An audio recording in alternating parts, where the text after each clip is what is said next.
Just coming at you here. I'm going to be doing a deck profile today, but I wanted to take a little bit of time to kind of connect with you guys face to face. Just kind of wanted to answer a few questions that I've been getting and kind of explain a few things and issue a challenge. So one of the things that people have been asking me is how I got my name for the channel, CryptJ1958. There's a few different reasons. Long time ago, this kid was making fun of me and calling me Cripple, and I found a way to use that against him by turning it into kind of my catchphrase and my own nickname. He wasn't able to really bother me after that, and so I kind of go by Cripple because I am physically crippled. I do have severe scoliosis and a leg defect. I'll actually stand up here and show you a little bit you can actually see that it curves down, and then my legs actually, I can't straighten them out all the way. So that's kind of where I got that, and I put that in when I was signing up for BattleNet for Diablo 3, and CryptJ1958 actually became my my battle tag. So I've been using that for quite a while. Kind of why I got into doing Yu-Gi-Oh! Videos is I've been a fan of Yu-Gi-Oh! Since I was little. It came out when I was about 10, and I've been playing it ever since. I did take a few years off right around when Arc V started, right as we started to get Pendulum monsters. So Pendulums confused the crap out of me. I got married and got divorced, and it was a tough time in my life, and I got back into Yu-Gi-Oh! And the friends that I've made, the times that I've had, it's really helped me a lot, and I've kind of broken out of my shell, being more social, having a lot more fun, and just being okay with who I am. So I wanted to take it a step further and start making videos, and not just playing the decks that I love, but showing people the decks that I love, and explaining why I have fun with it, why I chose these decks. I also am going to be doing some discussion videos, kind of like the one I did with the older cards that could use more support, and box openings and stuff like that. But I wanted to take this time to kind of issue you guys a challenge. I want to grow the channel to as much as I can. With my medical issues, sometimes it's hard for me to work, and I'm working really hard to kind of get past that, but I do have times a year where it's really tough, and so I'd like to get to a point where YouTube kind of cushions the blow of those times. I'm not trying to be like, crazy big and have YouTube be my only thing. If that happens, then it happens, but this is just something I wanted to do because I love the game, I love the community, and I want to be more of a part of it. And if I can use it to help me, lessen my financial blow when I'm having, flare-ups and stuff, then that's what I would like. But I want to issue a challenge. One of the things that people don't know about me is I actually really enjoy dancing, and not just moving to the beat and hoping I look good, but actually break dance. It's a lot of fun for me. I usually can't move much after, but it's something that I really enjoy as well. So what I want to do is I want to issue a challenge, see if we can get my channel up to 50 subscribers. So we only need about 33 more to hit 50 by November 15th. And if we can do that, then I'll actually make a video of me dancing, and I'll upload it for you guys. And you guys are going to want to watch a cripple dance. It's amazing. But yeah, I'll upload that. And I also want to do kind of a Q&A, mostly about me and my life, or anything that you might be curious of. No topics are off limits.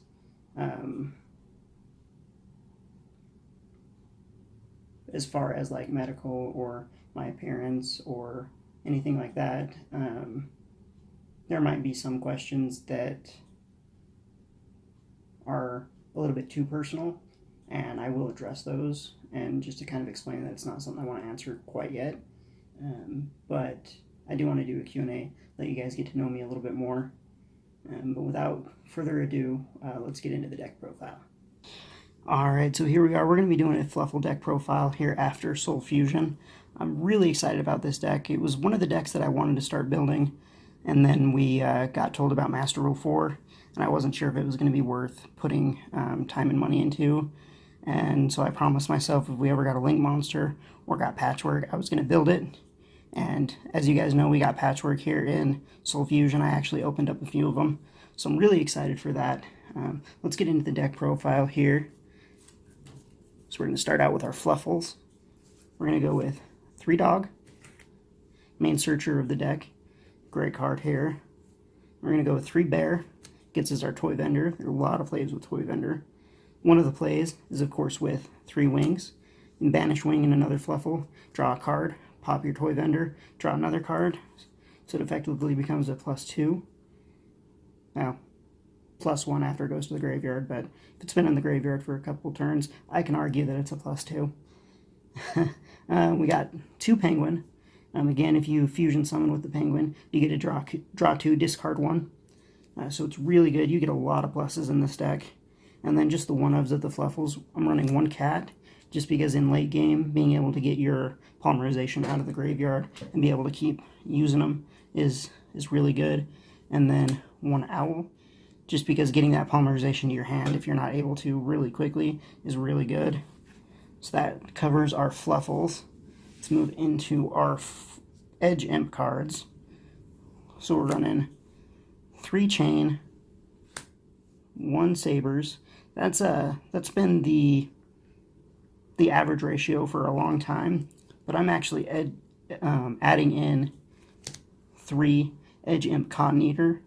I don't use these as their monster effects, and I rarely use them as fusion material. They actually do a lot better in the pendulum zones, because while they're active in the pendulum zone, all your frightfur monsters gain 300 points, and it stacks. So if you have 1 in each pendulum zone, that's 600 more points of attack. Plus, sorry, once per turn when you fusion summon a frightfur, you get to draw 1 card. That's a soft once per turn. So again, if you have 2 of them active, or 2 of them, 1 in each pendulum zone, you actually get to draw 2 off of your first fusion summon that turn. So it really helps boost the consistency and the draw power of the deck. I really enjoy having those in there. And then again, if you need to, you can obviously use it for the fusion material as well. So that's it for our Edge Imps. I built this deck more to go second. So I threw in 2 Ash and 2 Ogre, just to try to disrupt some of the plays that your opponent might have. They work pretty well. There hasn't been a game where I've drawn them and I haven't needed them to stop a very important play that really allowed me to go off in the next turn. So let's go to our spells here. The card we finally got, 3 Frightfur Patchwork, lets you search a polymerization and an Edge Imp. So again, better way to get your Cotton Eaters, so you can start getting those draws. Of course, we're running 3 polymerization, 3 Toy Vendor. When Toy Vendor goes to the graveyard, you actually get to search an Edge Imp, Saber, or a Fluffal card. And then, of course, you have the once per turn where you discard a card, take the top card off your deck. If it's a Fluffal, you can special summon. So it helps you get a presence on the board. And then I'm running 2 Frightfur Fusion.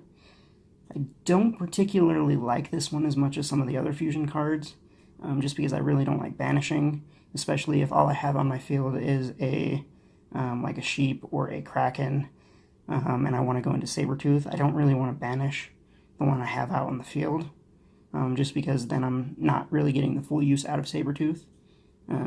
So I don't like this one as much, but it still does come in handy if you really need it. I'm also running 1 Instant Fusion. Again, sheep is, you can use sheep with Instant Fusion, so it's a great starter to get into Sabertooth if you're kind of low on resources. And then I'm running 1 Frightfur Factory. Again, you banish a polymerization, and then you can use cards in your hand and on your field to fusion summon. So if you've already used all 3 polymerizations, you can keep fusion summoning. So I really enjoy that, but I really haven't seen it more than, I don't like seeing it too much, so a 1 of is just the perfect ratio from what I've gotten. And then the last 3 cards here, I actually threw in some spells, or some traps, I mean, just because sometimes you do have to go first. And they can help, once you get a board established, they can help kind of protect it a little bit. You can sub these out for things like Called by the Grave, or there's a few other cards you could switch them out with, just to kind of be more offensive. But if you do have to go first, I like these as decent defensive options. So I'm running 1 Judgment, 1 Strike, and 1 Warning. So that rounds up the deck. 40 card deck. Works really well. I'm usually able to draw quite a bit and get to the cards I need to. Your combo pieces are pretty easy to get to. It's really explosive, especially with the patchwork and the cotton eater. It really lets the deck explode. And then for our extra deck here, we got 3 Sabertooth, powerhouse of the deck. Use 3 or more material. He can't be destroyed by battle or card effect. And then he actually makes it so every frightfur monster gains 400 attack. And if you're able to get multiple out, it actually stacks. So if you can get all 3 out in 1 turn, that's an extra 1,200 points of attack for each frightfur card on the field. So it's really good if you can get that happening. I haven't got that every time, but it is something that is possible. Pretty decent amount of time. And then I run 2 Kraken. Kraken is really good just because it can attack twice and it can pop a card on the field. If it does pop a card, if you use the effect to pop the card, then it can't attack directly. So you got to be kind of smart about using that. But it can definitely help you get over some powerful monsters that you wouldn't be able to get over otherwise. And then I'm running 2 Sheep. Usually I use Sheep with Instant Fusion, but there are a few times where I'll go into Sheep, because Sheep is pretty difficult to get over, because once per turn if it's destroyed, you basically get to summon it right back, and it gains attack. Let me see. I actually haven't used it in a little bit, so I can't remember exactly how much attack it gains. Okay, it gains 800 attack, and that's each time it comes back. So that can get pretty powerful, and it can be pretty difficult to get over. I'm also running 1 Daredevil, 3,000 beater, and then it does burn damage if it destroys a monster. So it's pretty nice. I go into him if I don't have a follow-up player, if I'm going to have a hard time getting into Sabertooth, just because he's pretty hard to get over, and then that extra burn damage does help. So I'm running 1 Tiger. Tiger, for every material you use to fusion summon it, it pops a card for, and that's monsters and spell and trap, so you can wipe the field if you can get enough material. And then Wolf, for every material you use to fusion summon it, you actually get to attack that many times. 2,000 attack, so it's decent. It's a decent amount of damage, but it can attack a lot, so you can OTK pretty easily if you're able to clear their board and then bust him out. Or if they just have a bunch of small monsters like, say, Trickstar, where the highest is 18, and if you can get like 5 or so material, you're going to be able to OTK them pretty well. So that's it for the frightfur monsters. So I'm going to go over, I do run a few links. Since we want to get Wings into the graveyard as fast as possible, so we can use it with the Toy Vendor draw combo, I do run 1 Link Karibo, just because Wings is level 1, and it really helps me get Wings into the graveyard quick if I don't have a way of fusioning it off. The next Link monster actually helps quite a bit, because it is a very generic card, and I don't think a lot of people realize how useful it is in fusion decks like this. It's actually Lan Furhinkus. I think that's how it's pronounced. I personally think this is Konami's way of trying to get the word porn onto a card, but that's just me.